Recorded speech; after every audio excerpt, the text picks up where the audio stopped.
Hello, you are watching a chosen vlog. This is my first post, and today's topic is about how should we educate our children. I'm looking at this, I read an article called The Perils and Promises of Praise, and I'm going to be quoting from some Jewish texts, most notably my Sefer Sim Shalom, my trusty prayer book, which carry around to me. As you can see, it's kind of thick. In the back, it has something called Pirkei Avot, which is in Hebrew and translated means the teachings of our fathers or the teachings of our sages. So I look at it through Jewish. How should we educate our children? And what comes to mind is, first of all, looking at a different book from that one, which is the special book that we use on Passover during our Passover feast and the telling of the story. It's called a Hagadah. And the book in there's a story about the 4 sons.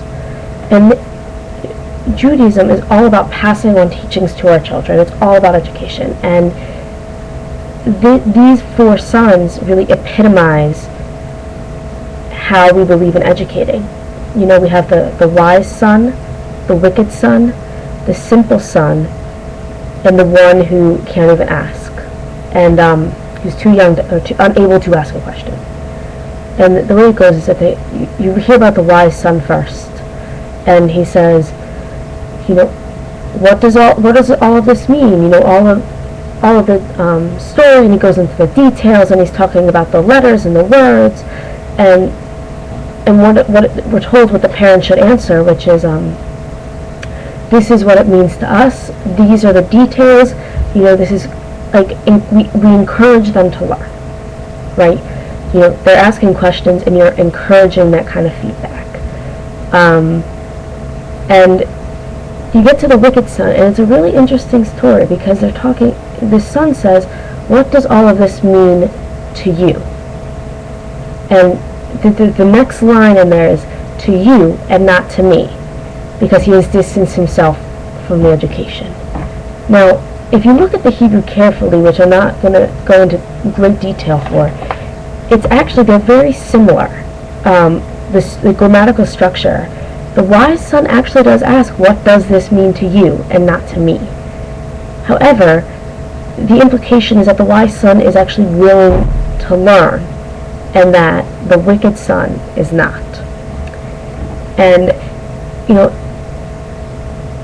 the question is not what do we do once they're there, but how can we prevent them from getting to that point? How can we prevent them from getting to where they're snotty and they don't want to learn?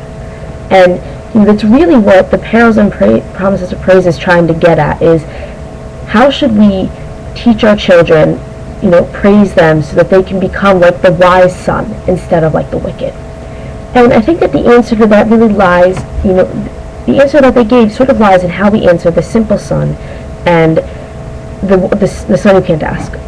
The simple son, he knows something's going on, but what does he say? He says, "What does all this mean?"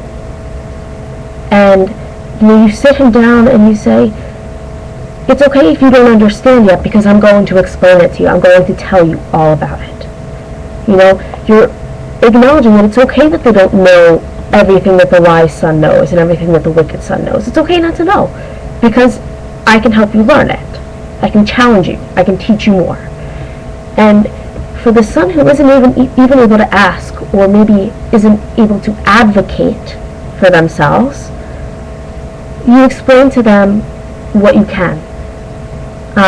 You explain to them the story in simplest, because even though they can't ask, or they don't ask, you still encourage them to learn by giving them that extra information. And that's really what the stories is trying to ask, and that's really what Carol Dweck's article is really saying, is that if you encourage students, whether they're challenged or whether they have it all down, you keep furthering them by saying, this is, you're doing a great job, you're doing a great job, so let's keep going. Keep going, let's learn more. Or if you're having a little bit of trouble, let's sit down and let's talk about it. Let me explain it to you better. And that's really what they're trying to say. And Jewishly, we always believe in challenging those who are able to be challenged, but Judaism believes in no child left behind. There's another tale about how, and I'm not talking about the political thing, but that every child should learn, and that even if all you're able to say is the Aleph Bet, the Hebrew alphabet, then that is meaningful in and of itself, because everybody had to start there. At some point, everybody who knows Hebrew was learning the Aleph Bet. And now what Dweck was trying to get at was that the flip side of the positives that Judaism is teaching, and that if you don't challenge, or if you praise something that is just like a trait that they may have, or praise them for having something that starts off as an innate or just a natural thing that they have to develop, but they don't know they have to develop it if you are just praising it. And so that's what Judaism really emphasizes, continuing to further their education regardless of what stage they're at. You always continue to challenge. And now